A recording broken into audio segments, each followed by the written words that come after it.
하나님, 힘이 강한 자와 약한 자 사이에 주밖에 도우리가 없음을 이 시간 고백합니다. 하나님이시 우리에게 말씀하여 주시옵소서. 하나님이시 우리를 도와주시옵소서. 우리를 깨우치시고 주의 거룩한 이름을 이곳에 두어 주시옵소서. 주의 책에 기록된 모든 말씀이 살아있는 말씀으로 선포되게 하여 주시옵고 오직 하나님을 의지하여 싸우니 생명을 구원하사 평안하게 하여 주시옵소서. 이곳에 모인 자들로 하여금 생명의 빛에 다니게 하여 주시옵고 주께서 원하시는 모든 것이 이루어질 수 있도록 하여 주시옵소서. 예비하신 진리를 보내주시어서 주의 명철로 우리를 깨우쳐 주시옵고 주의 이름을 영원히 찬양하여 주의 이름의 거룩하신 이름만이 드러나게 하여 주시옵소서. 예수 그리스도의 이름으로 기도합니다. 아멘. 하나님의 한 의가 나타났습니다. 그리고 그것은 이미 율법과 선지자들에게 증거를 받은 것입니다. 이 증거는 교회를 교회되게 했고 교회가 커다란 영적인 각성이 있을 때마다 다시금 새롭게 회복되었으며 또한 교회를 든든히 세워가는 진리였습니다. 불신하는 시대에는 통회하게 만들었고 어두운 시대에는 빛이 되게 해야 했던 그 증거였습니다. 그 증거는 갑자기 나타난 것이 아니라 이미 오래전부터 나타났고 우리에게 이미 주어졌던 증거였습니다. 나타났다는 말은 페파네로타이라는 단어를 사용하고 있는데 이 단어는 이미 계시되어진 상태다. 이미 나타나서 알려졌다라는 그 상태를 의미하는 단어입니다. 오래전부터 이미 주어졌다는 것입니다. 우리도 이미 알고 있다는 것을 전제라고 있습니다. 그러니까 이 단어는 현재 남아있는 그 결과, 현재의 상태를 강조하는 그러한 단어입니다. 이것을 우리는 복음이라고 이야기합니다. 복음은 죄들의 용서에 관한 소식입니다. 그런데 이 복음은 거절과 수용을 반복하면서 오늘 우리에게까지 이르게 되었습니다. 또한 이것은 우리에게서 계속적으로 나타나고 있는 현상입니다. 여기서 그러한 것을 증거로서 제시되고 있는데 그 증거는 율법과 선지자로부터 전해져 온 것들입니다. 율법과 선지자라는 말은 구약 성경 전체를 의미하는 말입니다. 신약 성경에서 보통 구약을 말하고자 할 때 구약이라는 말을 사용하지 아니하고 마태복음 5장에서 또 7장에서는 율법과 선지자라는 그러한 단어를 사용해서 구약을 표현하였습니다. 그런데 그 율법과 선지자들, 구약에서 전해졌던 그 진리가 바로 증거를 받은 것인데 복음이다라는 것입니다. 다시 말해서 믿음으로 말미암아 의를 얻는다는 사상은 신약에 처음으로 등장하는 사상이 아니라 구약에서 이미 주어졌고 율법과 선지자들에게서 증거를 나타내었다라는 것입니다. 이것은 심지어 창세기에서도 기록되어 있습니다. 아브라함이 의롭다 하심을 얻은 것은 믿음에 의해서였습니다. 무엇보다도 중요한 것은 죄들의 용서가 구약과는 전혀 상관이 없는 것이 아니라 바로 구약에서부터 전해져 내려오고 있었다는 사실입니다. 우리가 이렇게 질문할 수도 있습니다. 하나님 우리에게 믿으라고 명령하고 격려해 주시는 것도 있지만은 율법에는 우리가 가는 길을 가로막는 낙담들이 존재하고 있는 것 아니겠습니까? 오히려 율법을 통해서 우리는 절망을 맛보고 있는 것 아닙니까? 우리가 어떻게 이런 율법에서 하나님의 위로를 발견하고 죄들의 용서를 발견할 수 있는 것입니까? 오히려 율법은 죄들의 용서가 아니라 죄들을 정죄하고 있는 것 아닙니까? 라고 말입니다.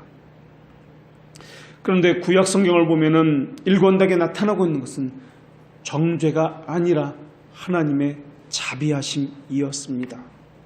예를 들어서 눈에는 눈, 이에는 이에는 그러한 율법이 있습니다. 이 율법은 정죄를 말하는 것 같지만은 정죄를 심판을 말하는 법인 것 같지만 오히려 그 반대라는 것입니다. 오히려 이 율법은 약자를 보호하고 자비를 나타내는 법이라는 것을 알 수가 있습니다. 그 이상, 눈에는 눈, 이에는 이, 그 이상을 넘어가지 말라라는 것입니다. 한계를 지어주는 것입니다. 약자를 보호하는 자비의 법이다라는 것입니다. 하나님은 이스라엘 백성들이 포로 생활을 마치고 귀국할 때 도두고 길을 수축하여 내 백성의 길에서 거치는 것을 제하여 버리라라고 말씀하셨습니다. 이스라엘 백성들이 편하게 돌아오게 하기 위해서라는 것입니다. 이들에게 거치는 것이 무엇이었습니까? 이들이 바벨론 포로로부터 붙잡혀갔던 것은 그들의 죄악과 우상 숭배 때문이었습니다. 그래서 길에서 거치는 것을 제하여 버리라는 말씀을 하시기 바로 앞절에서 무엇이라고 말씀하셨냐면, 내가 부르짖을 때 내가 모은 우상들에게서 너를 구원하게 하라.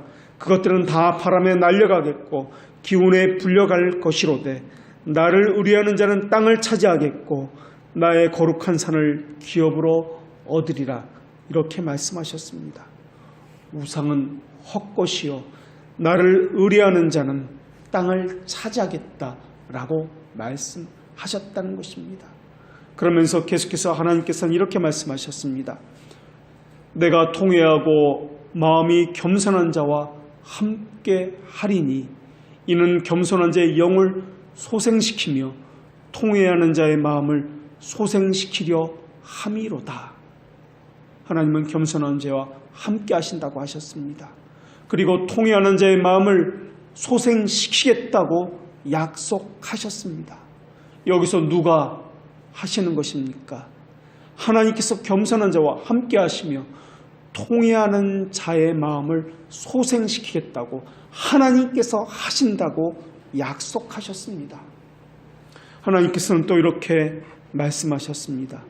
내가 영원히 다투지 아니하며 내가 끊임없이 노하지 아니할 것은 내가 지은 그의 영혼 내 앞에서 피곤할까 함이라. 우리의 연약함을 아시는 하나님이십니다. 하나님은 끊임없이 노하지 아니하겠다 하셨습니다. 하나님, 우리가 넘어질 것도 아십니다. 넘어져서 일어서지도 못하고 허우적거리고 있다는 것도 하나님은 알고 계셨습니다. 하나님은 자비를 베푸시는 분이십니다.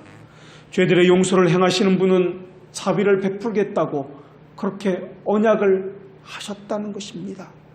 왜 우리가 염려하고 절망합니까? 우리 마음 먹은 대로 되지 않기 때문에 그렇습니다.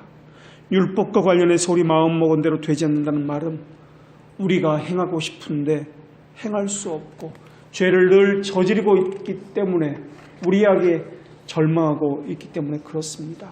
우리는 우리 자신에게서 끊임없이 가증스러움을 보기 때문에 그 광경에도 낙담하고 있습니다. 그런데 하나님은 우리를 향해서 자비를 베풀겠다라고 말씀하셨다는 것입니다. 하나님은 자기 자신에게 우리는 용서가 없을 것이라고 생각하고 있습니다. 어떤 사람의 흉악한 죄를 보고서 그들과는 하나님이 화해를 해서는 안 된다라고, 용서해서는 안 된다라고 생각합니다. 그런데도 하나님께서는 자비를 베풀겠다고 말씀하고 계신다는 것입니다. 율법을 담보로 하는 구약에서도 이미 죄들의 용서가 나타났습니다. 그리고 그 율법 역시 하나님의 자비하심에 근거한다는 것을 여러 번에서 말씀해 주고 계십니다. 다시 말하면 구약에서도 의롭다함을 받은 것은 행위로서가 아니라 믿음으로라는 것입니다. 그 대표적인 예가 구약에 나타난 므낫세 왕입니다. 유다의 므낫세 왕은 열왕기하 21장 6절에 여호와께서 보시기에 악을 심히 많이 행했다. 그래서 그 진노를 일으켰다라고 했던 왕이었습니다. 특별히 다른 사람보다 므낫세의 범죄는 그 지속성에 있어서 악이 더더욱 컸습니다. 성경은 므낫세가 12살에 왕이 되었다라고 기록하고 있으면서 왕으로서 55년간 다스렸다라고 기록하면서 동시에 그 기간 동안 끊임없이 악을 행했다라고 말씀하고 있습니다. 그리고 비로소 말년에 가서야 통회하고 겸손했다라고 기록하고 있습니다. 마귀는 마귀와 계약을 맺었고 마귀에게 자신의 영혼을 팔아 넘겼던 그런 왕입니다. 게다가 살인을 했고 무지한 자를 많이 죽였던 그러한 왕이었습니다. 성경은 므낫세가 무지한 자의 피를 심히 많이 흘려서 예루살렘 이 끝에서 저 끝까지 가득하게 하였더라라고 기록하고 있습니다. 성경은 또한 유다와 예루살렘 주민이 므낫세의 꾀임을 받고 악을 행한 것이 여호와께서 이스라엘 자손 앞에서 멸하신 모든 나라보다 더욱 심하였더라라고 기록하고 있습니다. 하나님께서 망하게 한, 멸하게 한 그 모든 나라보다 더 심하게 죄악을 저지른 것이 바로 므낫세라는 것입니다. 므낫세의 아버지는 그 유명한 히스기야 왕입니다. 히스기야는 기도로서 태양을 뒤로 물렸던 믿음이 좋은 왕으로서 소문이 났었습니다. 히스기야는 오직 하나님만을 섬기기 위해서 모든 우상을 파괴했고 우상 숭배의 제단을 허물어뜨린 그러한 왕이었습니다. 그래서 히스기야의 개혁은 성경에서 아주 유명하고 또한 하나님 보시기에 기뻐하는 개혁으로서 기록되어 있습니다. 그런데 므낫세는 자기 아버지 히스기야가 허문 것을 다시 세웠고 여호와의 전에서 심지어 우상 숭배를 자행했습니다. 우상 숭배는 므낫세 개인만 한 것이 아니었습니다. 오히려 이스라엘 전체가 우상 숭배를 하도록 부추겼던 그러한 왕이었습니다. 이 죄악들로 인해서 이스라엘은 바벨론의 포로로 붙잡혀가게 되었습니다. 므낫세의 부모는 너무나 좋은 부모였습니다. 아버지만 좋은 아버지가 아니라 어머니도 너무나 훌륭한 그러한 어머니였습니다. 어머니는 우리가 잘 아는 이름을 가진 헵시바라는 이름을 가진 그러한 어머니였습니다. 헵시바라는 이름의 뜻은 나의 기쁨이 그녀에게 있다는 그러한 뜻을 가지고 있습니다. 하나님의 기쁨이 그에게 있다라는 것입니다. 그런 부모 밑에서 자란 것이 므낫세입니다. 부모는 아들을 제대로 가르치려고 했을 것입니다. 왕으로서 어떻게 해야 되는지도 가르쳤을 것입니다. 하나님을 어떻게 섬겨야 되는지도 물론 당연히 가르쳤을 것이고 옆에서 보고 배웠을 것입니다. 그런데 므낫세는 자기 아버지와는 정반대의 길을 걸었습니다. 성전에까지 무당과 박수를 불러서 점을 쳤고 거기서 심지어 자기 아들을 제물로 바치기까지 했던 왕이었습니다. 자기 아버지는 자신을 바른 신앙으로 가르치길 원했건만 므낫세는 우상 숭배에 얼마나 열심히 있었는지 얼마나 그것에 심취했는지 자기 아들을 불에 태워서 우상의 제물로 바쳤던 왕이 므낫세 왕이었습니다. 선지자들을 죽였습니다. 죄 없는 백성들을 죽인 사람이 바로 므낫세 왕이었습니다. 전설에 의하면 므낫세는 그 유명한 선지자였던 이사야 선지자를 톱으로 켜서 죽인 왕이었다라고 그렇게 전해지고 있습니다. 어떻게 이런 사람에게 하나님께서는 자비를 베풀 수 있단 말입니까? 그것도 잠시 일순간만 그렇게 범죄한 것이 아니라 55년간 왕으로 있는 그 기간 동안 거의 내내 그러한 범죄를 행했던 왕에게 말입니다. 세상 사람들도 하지 않았던, 하나님이 멸망시켰던 다른 나라 사람들도 하지 않았던 죄를 므낫세는 늘 범했던 왕이었습니다. 거기다 므낫세는 하나님의 경고를 계속해서 무시했습니다. 계속해서 타일로 있는 그 하나님을 반대로 대적했습니다. 하나님은 가장 큰 자비를 베푸시는데도 그 자비를 거슬려 죄를 범했던 왕이 므낫세였습니다. 그런 모든 죄악에도 불구하고 하나님은 끊임없이 므낫세에게 자비를 베푸셨습니다. 결국 하나님의 끝없는 자비는 므낫세의 회개를 이끌어내기에 충분했던 것입니다. 성경은 므낫세의 회개를 이렇게 기록하고 있습니다. 그가 환난을 당하여 그의 하나님 여호와께 간구하고 그의 조상들의 하나님 앞에 크게 겸손하여 기도하였으므로 하나님이 그의 기도를 받으시며 그의 간구를 들으시사 그가 예루살렘에 돌아와서 다시 왕위에 앉게 하시매 하나님은 범죄한 자들의 기도를 듣지 않는 분이시지 않습니까? 그리고 므낫세는 갑자기 겸손해진 것이 아니라 환난을 당해서야 바벨론 포로로 끌려가서야 그 고난을 받고서 비로소 겸손해진 것입니다. 환난을 당해서 겸손해졌다는 말은 아쉬운 사람이 므낫세였다는 것입니다. 이 환난은 므낫세가 백성들과 함께 쇠사슬로 묶여서 바벨론으로 포로로 끌려갔던 것을 말하고 있습니다. 어떻게 하든 이 환난을 극복하기 위해서 어쩌면 므낫세가 겸손해졌을지도 모르겠습니다. 어쩌면 애굽의 바로처럼 어려움과 고통을 계속해서 겪자 그때만 돌이켰는지도 모르겠습니다.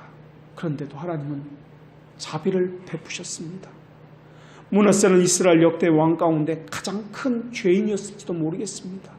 이방 나라에서도 그와 같은 범죄는 저질린 자가 없다고 그렇게 성경은 기록하고 있습니다.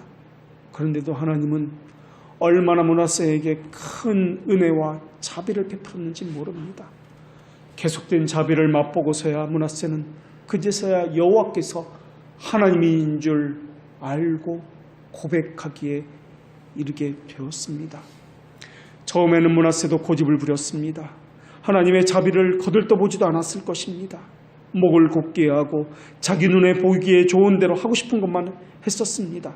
그러나 하나님의 자비는 완고한 황소의 고집을 꺾기기에 부족함이 없었습니다. 산의 기운을 무너뜨리기에 하나님의 자비는 부족함이 없었던 것입니다. 하나님의 영원한 긍휼은 모든 것을 무너뜨리기에 부족함이 없었습니다. 결국 하나님은 므낫세를 꺾으셔서 므낫세를 통해서 영광을 받으셨고 예배를 개혁했고 성전을 정결하기에 이르도록 하셨던 것입니다.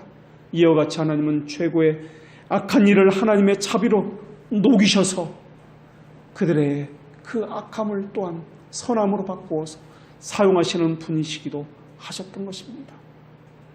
우리 가운데 어떤 이는 이런 의문을 가질 수 있습니다. 므낫세는 특수한 경우가 아닙니까?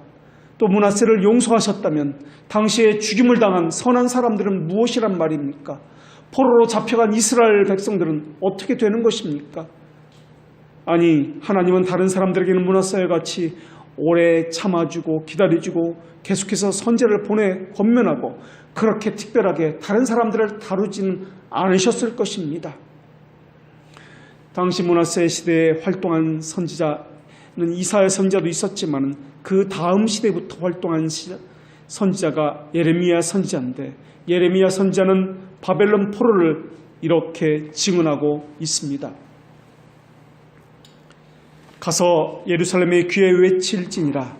여호와께서 이와 같이 말씀하시기를 내가 너를 위하여 내 청년의 때의 인애와 내 신혼 때의 사랑을 기억하노니 곧 씨 뿌리지 못하는 땅 그 광야에서 나를 따랐음이니라.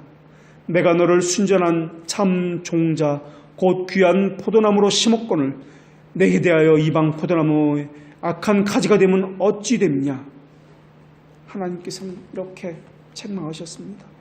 그런데도 이스라엘은 회개하고 돌이키라는 촉구에 대해서는 무시했습니다. 오히려 지속되는 죄를 범했습니다. 마치 므낫세 왕과 같이 그렇게 행했습니다. 그러나 하나님의 자비는 메마른 광야가 아니었습니다. 일순간만 쏟아붓는 장마도 아니었습니다. 하나님은 이스라엘 백성을 향해서 무한한 자비가 풍성하게 흘러넘치는 그러한 낙원처럼 대해 주셨습니다. 하나님의 자비는 영원히 샘솟는 우물처럼 지속되었으며 사막의 오아시스처럼 늘 그 자리에서 시원하게 그들의 가란 목을 죽이도록 하셨습니다. 그런데도 이스라엘은 계속해서 악을 행했습니다. 하나님을 대적했습니다. 자기의 욕심을 이루고자 그렇게 탐욕스러운 눈을 가졌습니다. 심지어 하나님을 찾고 그 고난 가운데서도 기도하면서도 죄를 저지른 것이 이스라엘 백성이었습니다. 그런데도 하나님께서 이스라엘 백성들에게 무엇이라고 하는지 들어보십시오. 너는 가서 북을 향하여 이 말을 선포하여 이르라. 여호와께서 이르시되 배역한 이스라엘아 돌아오라. 나의 노한 얼굴을 너에게로 향하지 아니하리라. 그러면서 또 하나님께서는 어떻게 말씀하셨는지 또한 들어보십시오. 가령 사람이 그 아내를 버림으로 그가 그에게서 떠나 타인의 아내가 된다 하자 남편이 그를 다시 받겠느냐? 이 말씀은 사람들은 다시는 받지 않을 것이라는 말씀이었습니다.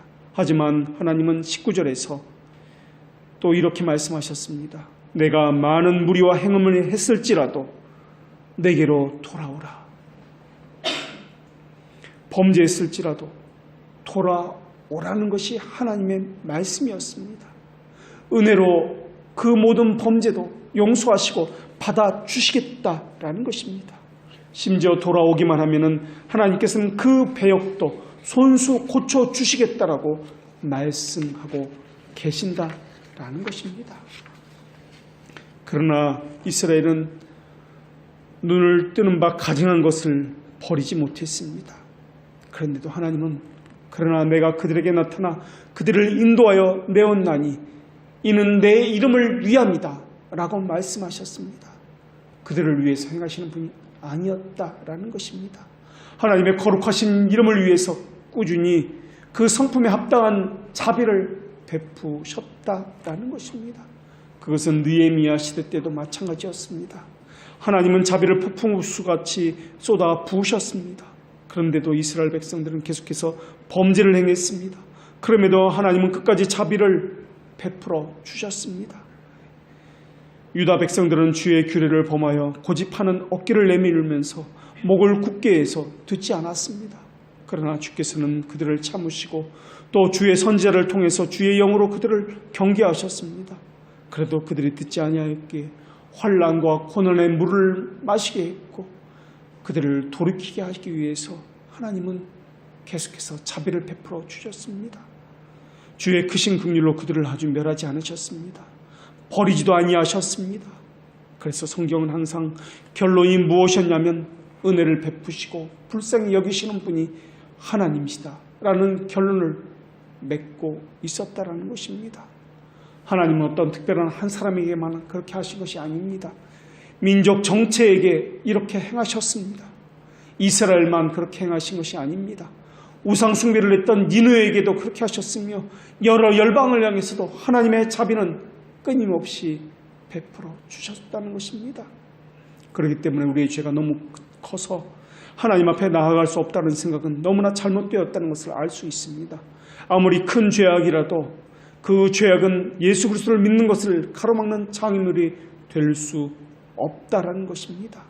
하나님의 자비는 영원하며 무한하며 또한 그 무엇도 가로막을 수 없는 자비를 가지신 그런 자비입니다. 오히려 사람이 죄를 짓지 않았다면 하나님은 자비를 베풀 기회가 없었을지도 모르겠습니다. 자비는 비참한 지경에 처한 사람들을 돕기 위해서 존재하는 자비입니다. 그렇기 때문에 우리가 아무리 크나큰 죄를 저질렀다 할지라도 하나님의 자비는 그것을 다 덮고 넘을 자비를 가지고 계시다는 것을 기억해야 할 것입니다. 죄들의 용서라는 것은 죄가 있다는 것을 전제하에서 그렇게 주시는 말씀입니다. 율법과 선제를 통해서 하신 약속이 바로 이것이었습니다. 죄들의 용서. 죄들의 용서라는 것은 죄가 있다는 것을 전제하는 말씀이다 라는 것입니다. 만일 우리가 원수를 맺지 않았다면 화해는 필요가 없었을 것입니다. 만일 성도들이 죄로 인해서 하나님과 원수를 맺지 않았다면 예수 그리스도의 십자가도 필요가 없었을 것입니다. 그렇기 때문에 다른 사람을 향해서도 심판이나 판단을 해서도 안 되지만은 자기에 대해서도 심판이나 판단을 해서는 안 될 것입니다. 심판의 몫은 오직 하나님에게만 있습니다. 판단하고 결정하시는 분은 오직 하나님이십니다. 그 하나님께서 우리에게 오라 말씀하고 계십니다. 거기에는 죄 없는 자를 향해서 하시는 말씀 아닙니다. 오히려 우리 주님은 의사는 병든 자에게 필요한 것이라고 말씀하시면서 죄인을 부르러 오신 분이 우리 주님이라고 말씀하셨습니다. 우리 주님은 의인을 부르러 오신 분이 아니라는 것입니다. 더군다나 하나님은 자비를 베풀기를 기뻐하시는 분이십니다. 그것이 하나님의 성품이기 때문에 그렇습니다. 그 자비는 모든 것을 내어주시는 자비이십니다. 만일 하나님이 자비를 기뻐하지 아니하셨다면 자비를 베풀기 위해서 자신의 독생자를 그렇게 상하게 내어주지 않았을 것입니다. 만일 하나님께서 자비를 즐거워하지 아니하셨다면 자기 아들을 슬픔에 처하도록 그렇게 내버려 두지 아니하셨을 것입니다. 어찌하여 나를 버리시나이까? 그 외침에도 귀를 막으셨던 분이 우리 하나님이셨습니다. 짐을 뱉고 모욕을 당하고 선지자야 선지자 노릇을 하라고 놀리는 사람들을 향해서 그냥 바라만 보고 계셨던 것이 우리 하나님이셨습니다. 누가 자기 자녀가 다른 사람들에게 맞고 모욕을 당하고 침뱉음을 당하고 심지어 죽임을 당하고 있는 것을 그냥 옆에서 바라만 보고 있는 사람이 어디에 있겠습니까? 하나님의 자비는 에베소서에는 그 은혜의 지극히 풍성함이라는 이름으로 불렸던 자비였습니다. 그 자비는 너무나 풍성해서 결코 마르지 않을 자비라고 그렇게 성경은 증언하고 있습니다. 거기다가 하나님의 자비는 주께 나오는 자에게 값없이 주시는 것이기 때문에 가장 큰 죄악도 용서하는 자비라고 그렇게 성경은 말씀하고 있습니다. 하나님은 사람들의 선한 행실을 보고서 하나님을 그 자비를 베풀지 말지 결정하시는 분이 아닙니다. 하나님은 스스로 주권자이십니다. 하나님은 스스로 자비를 베푸시는 분이시며 하나님 스스로 하나님의 거룩한 이름 때문에 자비를 베푸시는 분이십니다. 하나님은 그 주권자라는 이름을 가지고 긍휼을 베풀 자에게 긍휼을 베푸시는 분이십니다. 죄악을 바라봄에 있어서도 하나님은 마찬가지입니다. 아무리 큰 죄악이라 할지라도 하나님께서 하시고자 하는 것을 가로막지 못하고 있다는 것입니다. 사람은 자기를 불쾌하는 사람을 사랑하지 않습니다. 호의를 베풀지 않습니다. 그러나 하나님의 자비는 비참하게 처한 자들에게까지 이르고 있으며 하나님을 대적하는 자들에게까지 이르고 있는 것이 하나님의 자비입니다. 하나님의 은혜는 사람에게 있는 것을 고려하지 않습니다. 그가 착한 사람이든 악한 사람이든 그 사람의 직업이 무엇이든 그 사람이 배웠든 배우지 못했든 그 사람에게 있는 것이 어떤 것이든 하나님의 은혜를 이끌어낼 수 없을 것입니다. 그리고 사람에게서는 하나님의 은혜를 막을 수 있는 것은 그 어떤 것도 존재하지 않습니다. 하나님은 그렇기 때문에 이스라엘 백성들에게 자비를 베풀면서 이스라엘 족속아 내가 이렇게 행함은 너희를 위함이 아니요 거룩한 나의 이름을 위함이다 라고 말씀하고 있다는 것입니다. 하나님은 하나님의 이름을 위해서 일하시기 때문에 하나님을 가로막아 자비를 베풀지 못하게 하는 죄악은 이 땅에는 결코 존재하지 않습니다. 그런데 사람은 다른 사람의 죄악을 용서하지 못하고 있습니다. 마치 세상의 심판자인 것처럼 하나님도 모든 것을 용서하시는 분이시건만 그들은 하나님보다 높은 위치에 서 있는 것처럼 심판하고 있습니다. 용서하지 못하고 있습니다. 자기 자신의 죄도 스스로 용서하지 못하는 사람들도 있습니다. 하나님은 자비의 아버지이십니다. 우리가 보고 듣고 하는 것이 자연스러운 것처럼 하나님은 자비를 베푸시는 것이 자연스러운 분이십니다. 하나님의 은혜와 자비는 그 어떤 죄악도 방해할 수 없는 자비와 은혜이십니다. 창세전에 그리스도 안에서 우리를 택하신 이유는 우리를 하나님의 사랑 안에서 거룩하고 흠이 없게 만들기 위해서라는 것입니다. 거저 주시는 은혜, 그 영광을 찬송하기 위해서라는 것입니다. 내가 거룩하고 흠이 되었기 때문에 택한 것이 아닙니다. 우리가 죄인이기 때문에 우리로 하여금 흠이 없고 거룩하게 만들어 가시기 위해서 우리를 택하셨다는 것입니다. 역설적이게도 죄가 많고 더 크면 클수록 하나님의 은혜는 더 크고 더 거룩하신 이름이 빛나고 영광을 받으신다는 것입니다. 질병이 고칠 수 없을 만큼 더 중하고 더 클수록 탁월한 의사의 그 능력은 더 빛을 발하는 것처럼 말입니다. 자비를 베푸는 것이 은혜의 계획이며 용서의 핵심입니다. 이러한 모든 것을 하나님은 율법과 선제를 통해서 지속해서 말씀해 오셨던 것입니다. 그 대표적인 성경의 말씀이 또한 사사기입니다. 사사기는 지속적으로 용서하시는 하나님의 힘을 보여주고 있습니다. 그래서 사도 바울은 죄가 더한 곳에 은혜가 더욱 넘친다라고 고백하였습니다. 하나님은 자기 백성으로 하여금 그토록 죄 속에서 달려가도록 허용하신 것은 은혜를 더욱 풍성하게 하기 위함이었다라고 그렇게 성경은 증언하고 있습니다. 오히려 죄가 있는 곳에 하나님의 은혜가 더욱 빛나며 예수 그리스도 안에 있는 믿음과 사랑과 함께 더 하나님의 거룩하신 이름만이 드러난다라는 것입니다. 이 말씀은 모든 사람이 받을 만한 말씀입니다. 그렇기 때문에 이 죄악을 가지고는 하나님 앞에 나아갈 수 없다라고 스스로 단죄하지 마십시오.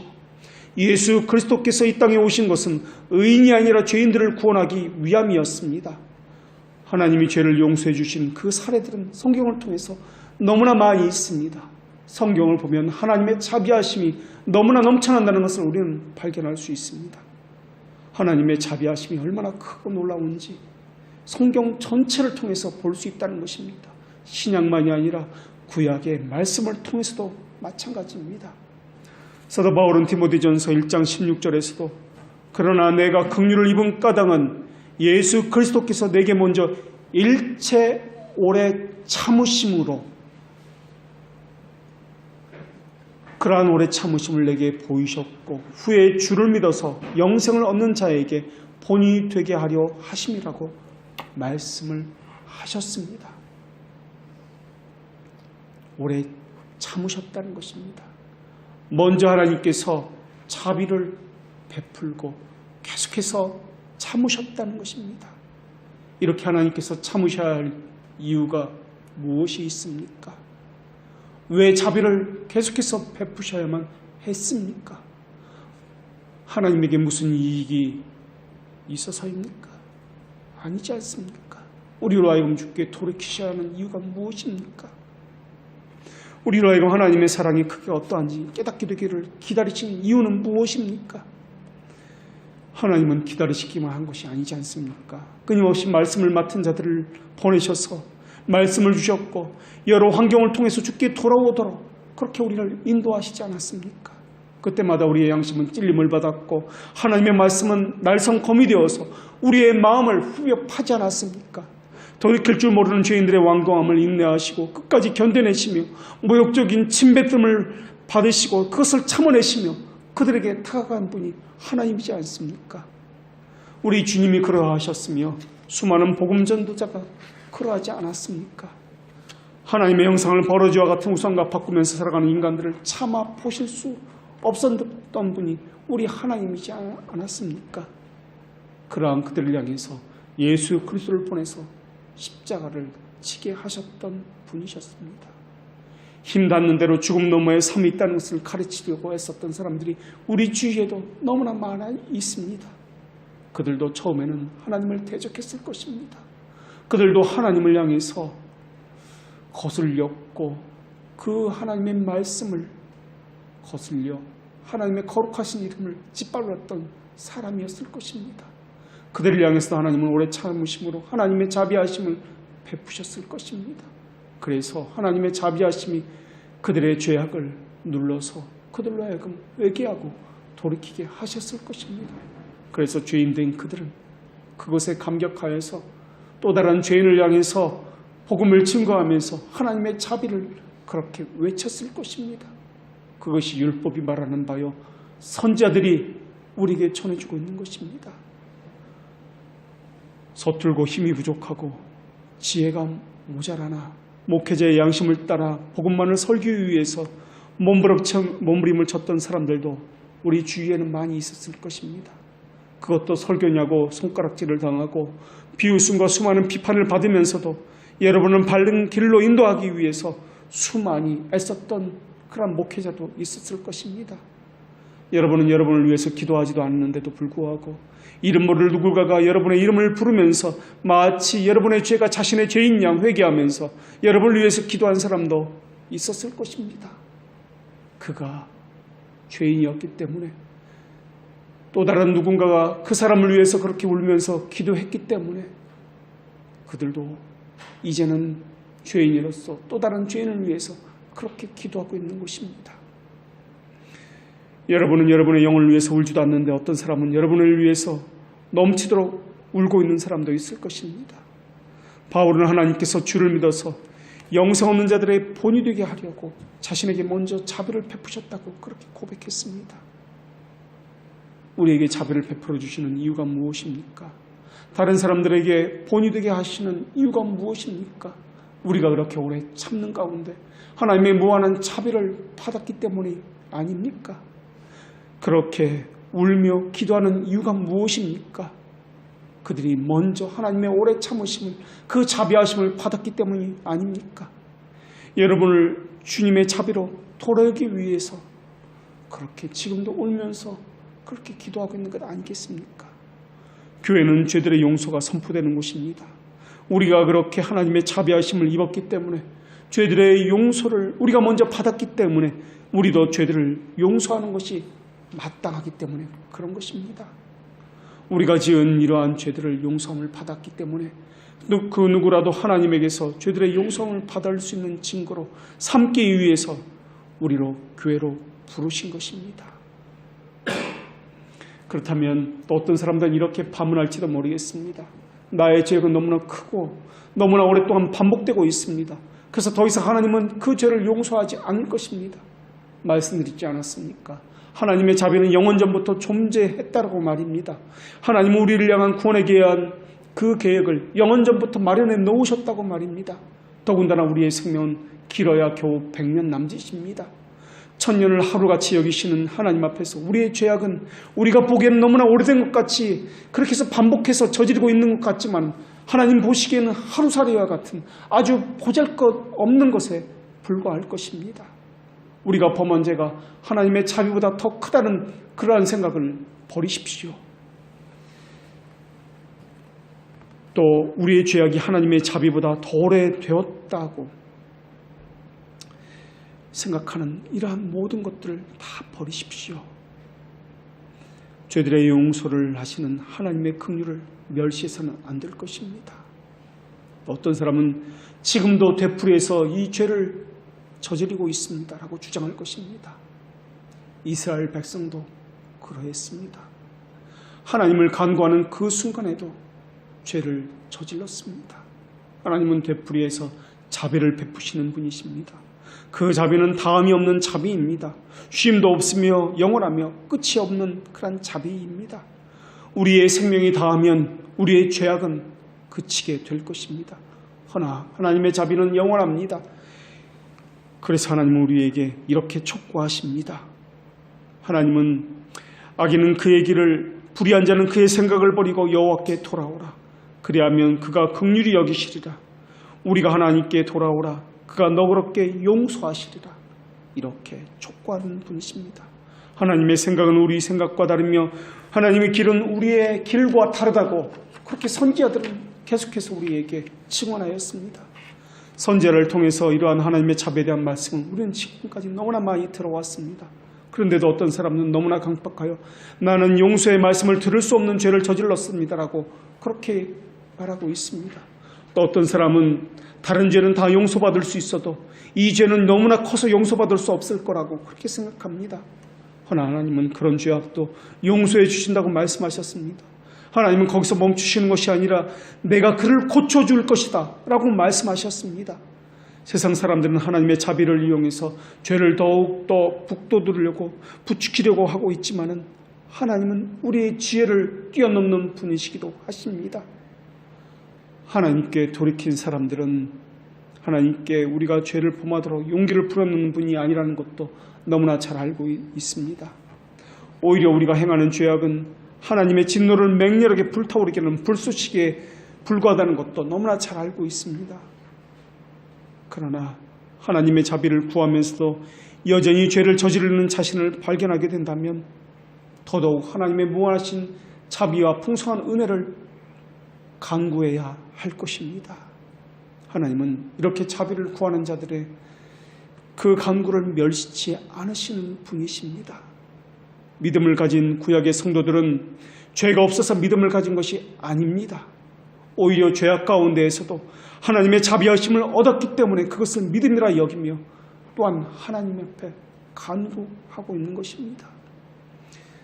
이 중에는 하나님의 끊임없는 사랑의 음성을 외면했던 분도 있을 것입니다. 들려주는 하나님의 경고를 무시했던 분들도 있을 것입니다. 여러분의 영혼을 고치기 위해서 다가오는 수많은 손길들을 차갑게 거절했던 사람들도 있을 것입니다. 비판적이고 정죄하는 눈빛으로 냉담한 예배를 드렸던 사람도 있을 것입니다. 교회를 이용해서 어떻게 하면 덕을 볼까, 어떻게 해야 교회를 이용해서 내가 무언가 유익을 얻을까 생각했던 사람도 있을 것입니다. 그 사람이 어떤 사람이든 어떤 죄를 저질렀든 값없이 우리 주께 나오십시오. 악에는 죄를 저지른 사람이 아니라 이 세상에 오신 구주를 감사함으로 영접하지 않은 사람을 악인이라 말합니다. 구속주의 이러한 자비하심을 받아들이지 않는 사람을 악인이라 말을 합니다. 그들은 자기 영혼을 고치기 위해 오신 의사이신 구주에게 나오지 않습니다. 그분께 순복하지 않습니다. 그 사람들은 형식적으로 교회에 나오고 신앙생활을 할 수 있습니다. 그러나 그 사람은 단 한 번도 자신의 영혼을 그리스도와 그리스도의 말씀과 성령의 인도 앞에 맡긴 적이 없는 사람일 것입니다. 그러나 회심한 영혼은 스스로 자신을 향해서 죄인이라고 여깁니다. 그래서 그리스도를 필요로 하다는 것을 너무나 잘 알고 있습니다. 그 사람은 자신이 하나님과의 평강 가운데 천국에 대한 소망을 상실했다는 것을 너무나 잘 알고 있습니다. 그래서 임박한 지옥의 형벌을 받을 위험에 처했다는 것 때문에 절박한 심정을 가지고 예수 그리스도 앞에 나와 하나님의 자비하심을 간구할 뿐입니다. 그것 때문에 예수 그리스도를 자신의 유일한 구주로 믿고 있습니다. 하나님의 놀라운 구속사에게 나타나는 하나님의 지혜와 자비를 그래서 찬양할 수밖에 없습니다. 이제는 사는 것이 그가 아니라 그 안에 사는 예수 그리스도로 인해서 그가 살기 때문에 그렇습니다. 우리는 신약의 성도들은 물론이고 율법과 선지자들에게 수많은 증거를 받아서 지금 이 자리에까지 오게 된 것입니다.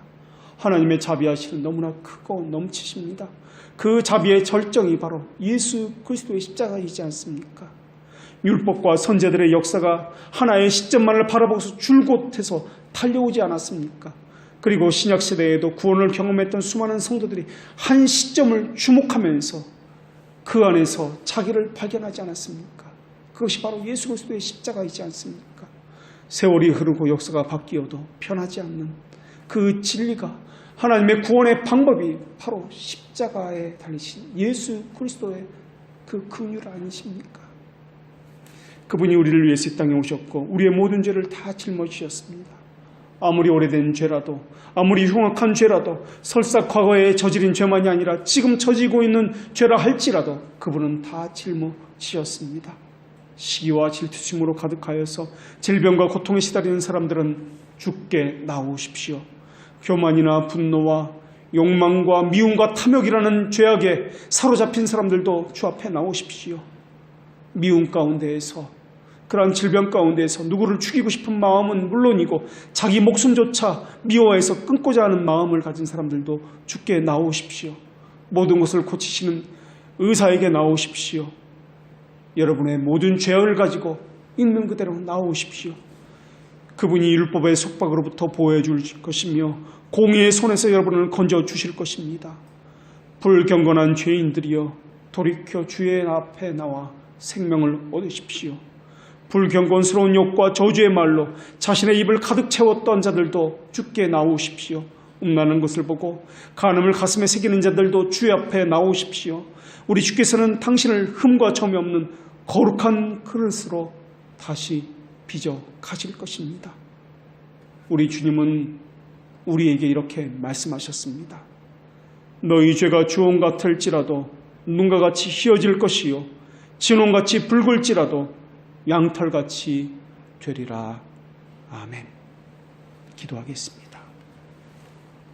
하나님, 하나님의 자비하심을 무시하여서 죄가 너무 크다고, 그래서 나아갈 수가 없다고, 내 죄는 용서받을 수가 없다고, 지금도 죄를 저지르고 있다라고, 그래서 하나님을 멀리했던 흉악한 죄인들이 이 자리에 있습니다. 하나님, 죄인은 죄를 저지른 자들이 아니라 하나님의 자비하심을 거절한 자들이라는 것을 함께 나누었습니다. 율법과 선지자들의 증거를 받은 그 예수 그리스도 앞에 이 시간 저희들 나아갑니다. 우리가 그릇 행하고 각기 제 길로 갔음을 고백하면서 마치 도수장에 끌려간 어린 양과 같은 그분을 비웃었고 모욕하고 곤욕을 치르게 했던 그 모든 것을 가지고 그분 앞에 나아갑니다. 우리를 불쌍히 여겨 주시옵소서. 그분이 상함을 받은 것은 우리의 죄로 인함이었음을 이 시간 고백합니다. 예수 그리스도의 의로움으로 인해서 우리의 죄가 가림을 벗고 의롭다함을 얻게 하여 주시옵소서. 우리의 심정에 율법과 선지자들에게 받은 증거가 새겨지게 하여 주시옵고 십자가의 놀라운 긍휼이 각인되어서 지워지지 않게 하여 주시옵고 우리로 하여금 늘 성령 안에서 기억하게 하여 주시옵소서. 이것으로 인해서 감사로 화답하며 어떤 상황에서도 유동치지 않는 평안으로 주님과 늘 동행함이 우리 안에 있게 하여 주시옵소서. 예수 그리스도의 이름으로 기도합니다. 아멘.